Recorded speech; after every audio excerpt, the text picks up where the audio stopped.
What if everything you thought you knew about your favorite stars was just the surface? And behind the glitz, behind the headlines, there's a hidden reality more heartbreaking, more dramatic, and more inspiring than any role they've ever played. From untold betrayals and secret fortunes to the quiet fall of Hollywood's brightest lights, the truth is far more shocking than the fiction. Stay with us, because the most powerful stories are the ones they never meant for us to hear. Behind every red carpet smile was a storm brewing long before the fame. Born on November 21, 1945, in Tacoma Park, Maryland, Goldie Jen Hawn was never the girl who dreamed of being a star. She was the girl who dreamed of peace. Her mother ran a dance school, her father played music. On the surface, it seemed like an artistic paradise. But inside, young Goldie battled invisible forces. Fear gripped her even as a child. She had panic attacks before she knew what they were. At an age when others feared monsters under the bed, Goldie feared death, war, and vanishing into the unknown without ever finding joy. "I just want to be happy," she once said, not realizing that this quiet plea would echo throughout her life. She didn't ask for the spotlight. She asked for silence, for safety. But the world had a different path carved for her. At school, Goldie struggled. Reading didn't come easily. She was placed in the lowest reading group, something that might seem small but felt crushing to a sensitive soul desperate to feel seen. And just when the weight of invisibility threatened to consume her, one teacher, Mrs. Povich, offered her something more valuable than applause: belief. That small spark of validation would eventually ignite a fire that fame couldn't extinguish. By 3, Goldie was dancing, not for an audience, not for approval, but for survival. Ballet was her escape hatch from a world that felt too loud. In movement, she found control. In rhythm, she found a kind of peace. That passion became her only dream: to open her own dance school. She didn't want Oscars. She wanted wooden floors, mirrors, and music. But fate, as it often does, took her by the hand and led her towards something far more complicated. At 18, she moved to New York for a job at the World's Fair. What should have been a triumphant leap turned into a free fall. The people she was supposed to stay with had vanished. Alone, in a city that doesn't wait for anyone, Goldie stood on 10th Avenue with no plan. That could have been the end of the story, but it was only the beginning. She didn't crumble. She called her dance teacher, stayed a few nights, found a place to live, and pressed forward. It was her first real adult test, and she passed with the same grace that would later define her on screen. As her career took off, Hollywood took notice, but with the lights came shadows. Despite the laughter she delivered, Goldie often spoke about feeling adrift, unprotected by fame. She craved authenticity in an industry built on illusion. That's the cruel irony of Hollywood, where stars are adored by millions but still go home feeling alone. And today, as she quietly battles a vision condition that's dimming her world, that irony has never felt sharper. How does someone who gave so much visibility to others now live in partial darkness? But Goldie's story isn't just emotional, it's financial too. And here's where her resilience shines in another way. Despite an early start with little knowledge of money management, she built a surprisingly strategic empire. Her real estate portfolio is impressive. From a Malibu beach house with panoramic ocean views to a cozy estate in Aspen, shared with longtime partner Kurt Russell.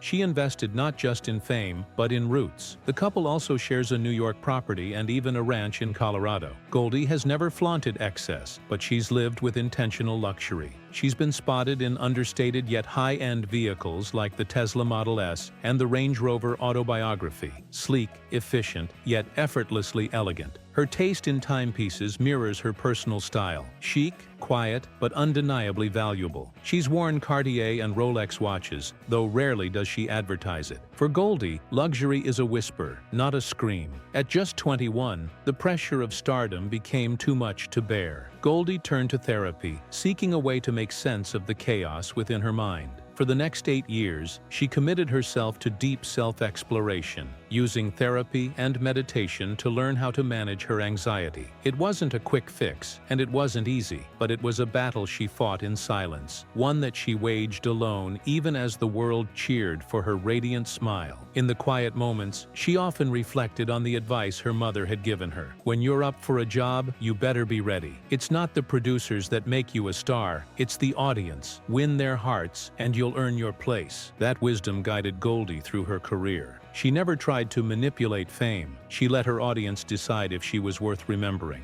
And they did. Looking back, it's clear that Goldie Hawn's childhood wasn't marked by the kinds of dramatic tragedies that usually capture headlines. Instead, her battles were internal, silent struggles that she kept hidden behind the laughter. It's this quiet, personal suffering that ultimately shaped the woman she would become. She emerged not unscarred but deeply human, and that humanity became her greatest asset, both on and off screen. Goldie's vulnerability was her strength, and it's what made her performances so resonant. Her ability to tap into the emotional core of her characters gave her a depth that transcended her beauty. In 1969, Goldie took on a role that would alter the course of her life, Toni Simmons in Cactus Flower. The role was a revelation. She portrayed a wide-eyed, innocent young woman with such emotional depth that it struck a chord with audiences and the Academy. At just 24, she won the Oscar for Best Supporting Actress. But in a true reflection of her humility, Goldie hadn't even watched the broadcast when she won.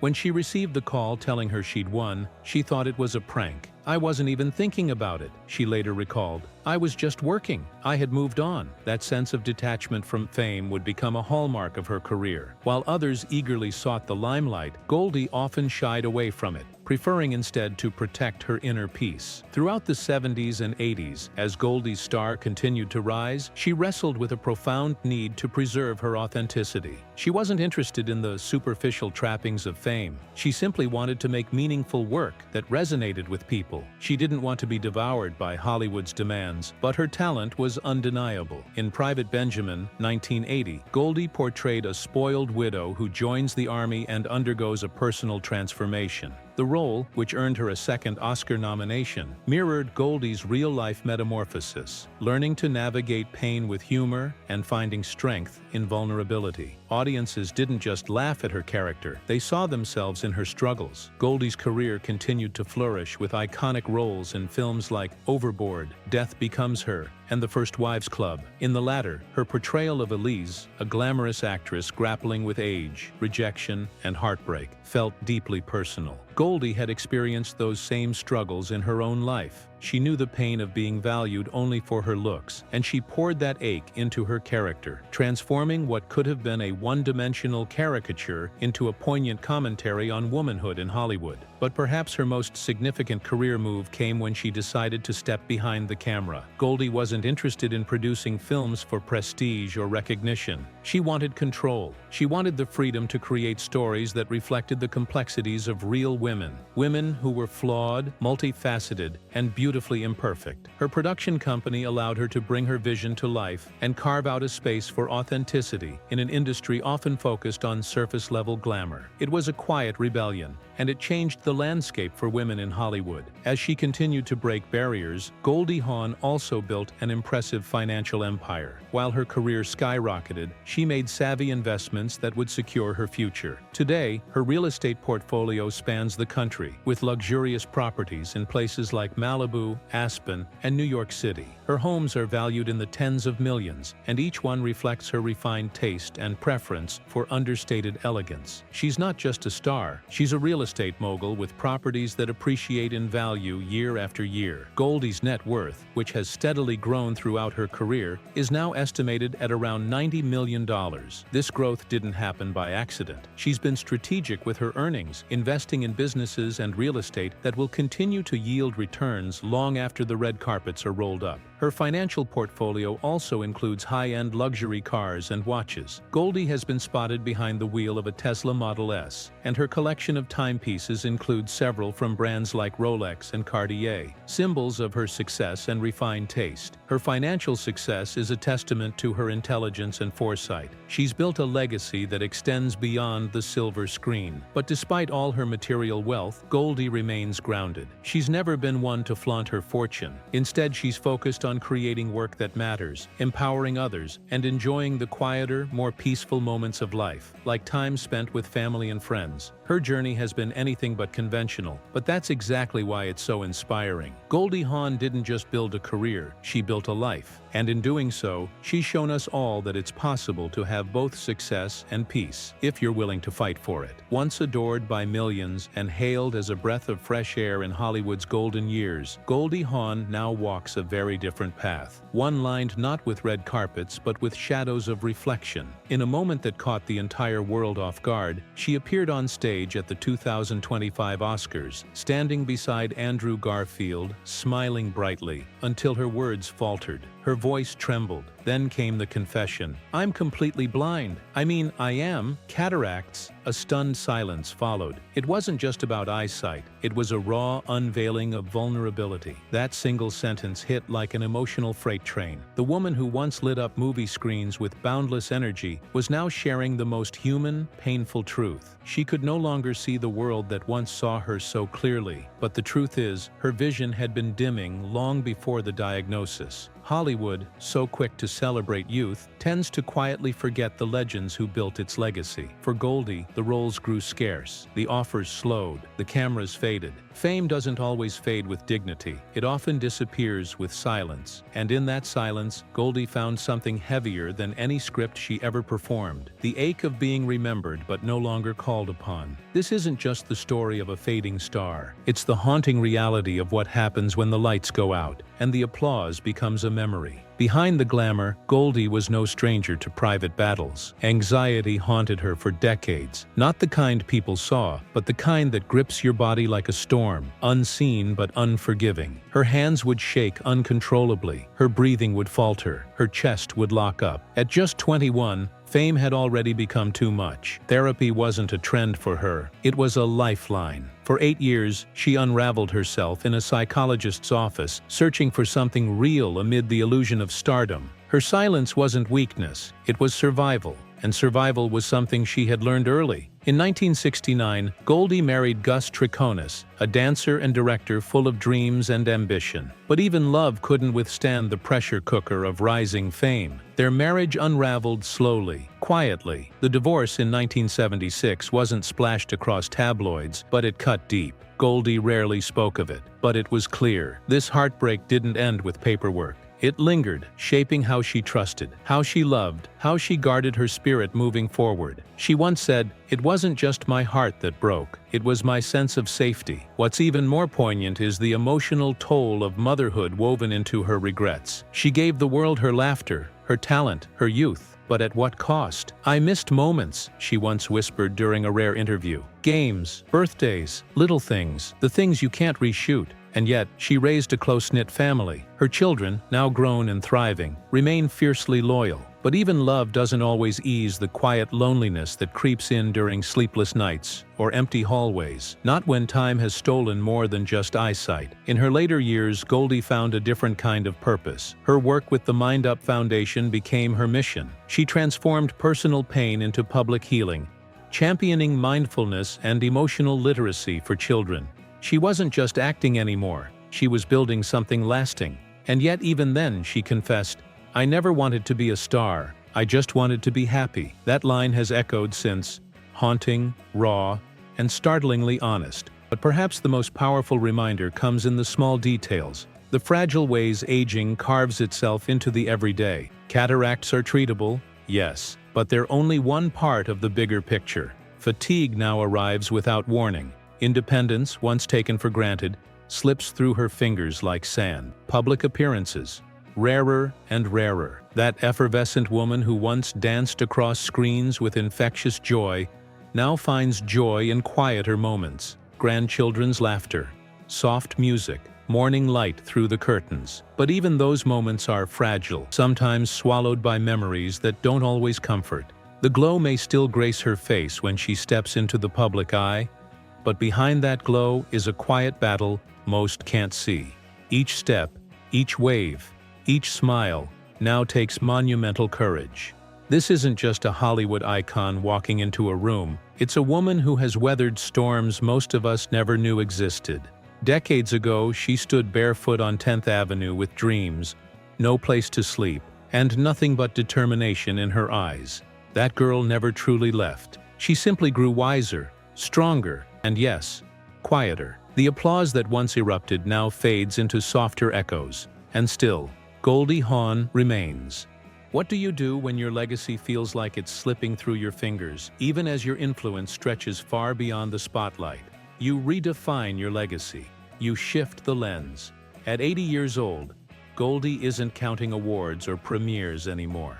Her currency is quiet mornings, real conversations, the laughter of grandchildren echoing through the halls of a peaceful retreat, far from the chaos of Hollywood. Her days are no longer about scripts, but about savoring, sunlight filtering through trees, the smell of lavender in her garden, the rustle of leaves as she walks in quiet meditation. Her real estate portfolio quietly reflects her evolution. Goldie owns a secluded sanctuary in the Pacific Palisades, an $8 million eco-friendly haven that merges luxury with mindfulness. She and longtime partner Kurt Russell also co-own a sprawling ranch in Colorado, worth nearly $10 million, where time slows and family gathers. These aren't just properties, they're carefully chosen pieces of her soul. And though she was never one to flash excess, her former Beverly Hills estate was once a West Coast hotspot for A-list gatherings, subtly boasting her early career affluence. Luxury isn't loud in Goldie's world, but it's present. Over the years, she's favored understated elegance, classic Mercedes convertibles, vintage Range Rovers, and on special occasions, she's been spotted wearing timepieces like the Cartier Ballon Bleu and a vintage Rolex Datejust. No flash, no fuss, just timeless taste. Her private jet travels, once frequent, are now rare and usually grounded in purpose. Family visits, Mind Up Foundation events, or occasional wellness retreats. Now here's something many don't know. Goldie's financial strategy was always rooted in foresight. At her peak, she was earning over $5 million per film. Her net worth, which hovered around $30 million in the early 2000s, has steadily grown. Today, her estimated net worth sits near $90 million, thanks to strategic investments, real estate, and her foundation's expansion. She never chased endorsements or high-risk ventures, but she made smart moves, investing in wellness startups, early-stage mental health tech companies, and even holding quiet equity in green energy projects tied to sustainable living. She's also been protected. Goldie carried high-value asset insurance early on, covering everything from jewelry to property, alongside health policies designed to support her mental wellness journey. One lesser-known fact, she held a tailored entertainment career insurance policy through the 90s and early 2000s, safeguarding income disruptions due to performance-related anxiety. A pioneering move for the time. But perhaps her most important investment wasn't in markets or real estate. It was in purpose. Her Mind Up Foundation, now operating in over 15 countries, is her heartbeat. It teaches millions of children the tools she wished she had as a young actress drowning under pressure: mindfulness, emotional regulation, and brain science basics. Through it, she continues to shape futures, long after the cameras have stopped rolling. So what's the financial takeaway from Goldie Hawn's extraordinary path? Build slow, spend wisely, protect your peace, and let purpose steer your portfolio. Her journey shows that true wealth isn't measured in dollars, but in how you choose to live and give. And now, as we come full circle, one haunting truth remains: how unbearably tragic that the woman who gave the world such light must now navigate her days through dimming vision and fragile health. But Goldie's story isn't ending in shadows. It's glowing differently now, more inward, more personal, but just as radiant. If you've ever laughed at her comedic timing or cried with her characters, then a part of her legacy lives in you. Because what Goldie Hawn gave us wasn't just entertainment, it was humanity, and that never fades. From hidden heartbreaks to million-dollar legacies, we've seen the stars like never before. If this pulled at your heart or shocked you senseless, hit like, drop a comment, and don't forget to subscribe for more jaw-dropping Hollywood truths. Because legends never fade, they just shine in quieter ways.